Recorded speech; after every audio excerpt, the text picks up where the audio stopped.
Bismillahirrahmanirrahim. Assalamu alaikum wa rahmatullahi wa barakatuh.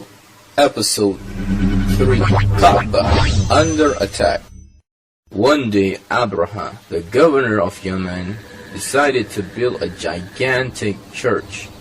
He learned that the people from different places made pilgrimage to the Kaaba. So he thought if he could build a place of worship so magnificent, people would then start to come to his city in Sana'a. This church was so large that if a person tried to look at the top of the church, his head cover could fall off, because he would tilt his head all the way to the back and his head cover would start to slip away from the head. The news spread out throughout different regions, but nobody wanted to travel that far to visit the church, even though the Arabs that time had not practiced the teaching of the Prophet Ibrahim alayhi salam correctly, but a small portion of the teaching was still remained, such as Umrah and Hajj. The people would go on to perform pilgrimage to Mecca, like the teaching found in the religion of Nabi Ibrahim alayhi salam, but they would mix the ritual with paganism and other wrong things. The governor wanted so much that the people would perform pilgrimage to his church like they would do to Kaaba, but as he waited and waited, hardly anyone showed up. The people would consider Abraha's idea as a big joke. In fact, someone from Mecca did come to this church, but not to perform pilgrimage, but to make a filth in that church. Also, a group of teenagers burned down the whole church one night. Abraha was so angry, he told the people that he was going to take revenge by destroying the Kaaba. Boys and girls, we see that the Kaaba had not done any harm towards Abraha nor his church. Abraha should have dealt with those responsible and not to take it on the Kaaba, and he should not have forced anyone to perform pilgrimage to his church in the first place. Abraha had made up his mind. Abraha commanded a large number of army to head towards Mecca. He also had an enormous sized elephant, which was the largest elephant in that region, and 12 other elephants, which was not as big as the first one. They planned to use the elephant to pull down the pillar of the Kaaba. It took Abraha and his armies several of days to reach Mecca. On their way, there were different tribes trying to stop them from entering Mecca, but Abraha and his armies succeeded on defeating every tribe that were trying to stop them. Abraha and his army stopped in an area close to Mecca.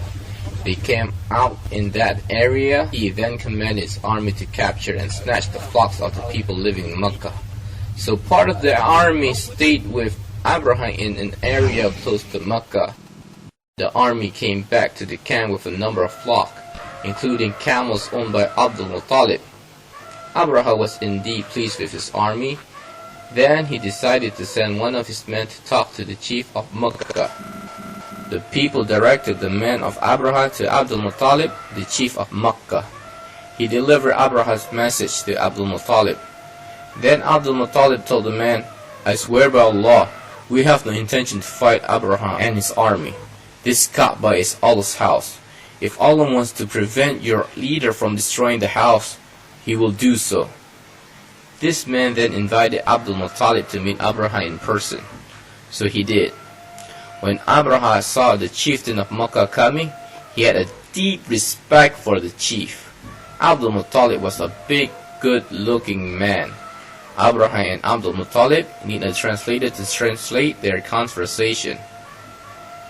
"Do you have any final requests, O chieftain of Mecca?" "I want the commander of the army to return my camel, and there are 200 of them," said Abdul Mutalib. "What? Is that all? I thought you were a mighty chieftain, but now I don't respect you that much. You mentioned nothing but the Kaaba. Kaaba is part of your religion. I come to destroy the Kaaba."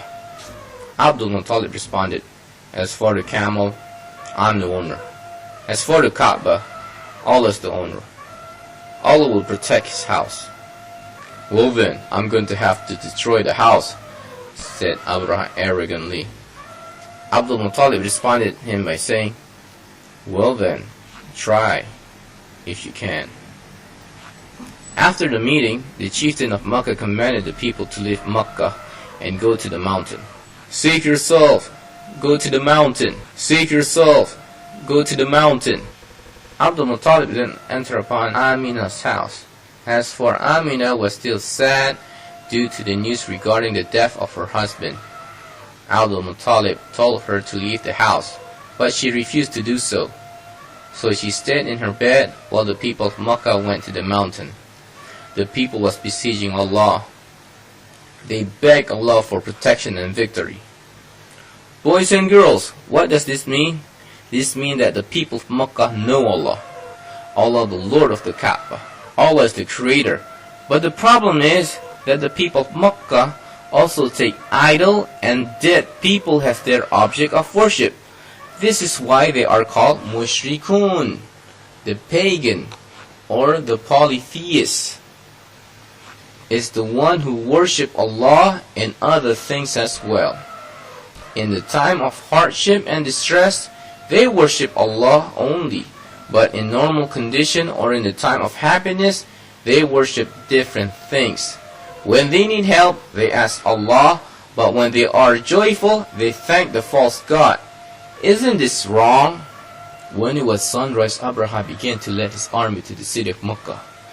When his army tried to force the elephant to walk towards Mecca, the elephant did not obey. Then Allah sent the bird from the sea to destroy Abraha and his army. Every bird had 3 stones, one in the beak and one in each claw. The birds threw the stone right at the army. If a stone hits a man, that man would be destroyed. Either a man would be immediately killed or painfully and slowly. As for Abraha, he was killed in such a gruesome manner, slowly and painfully. Lesson of the story. The lesson of the story.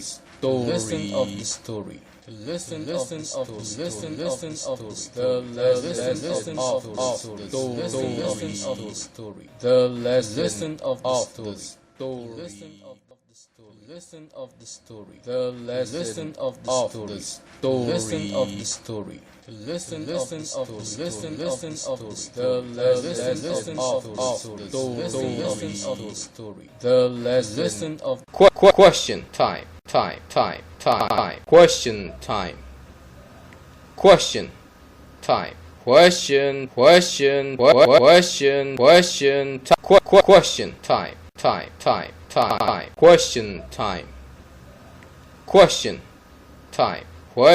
Question time. Question time.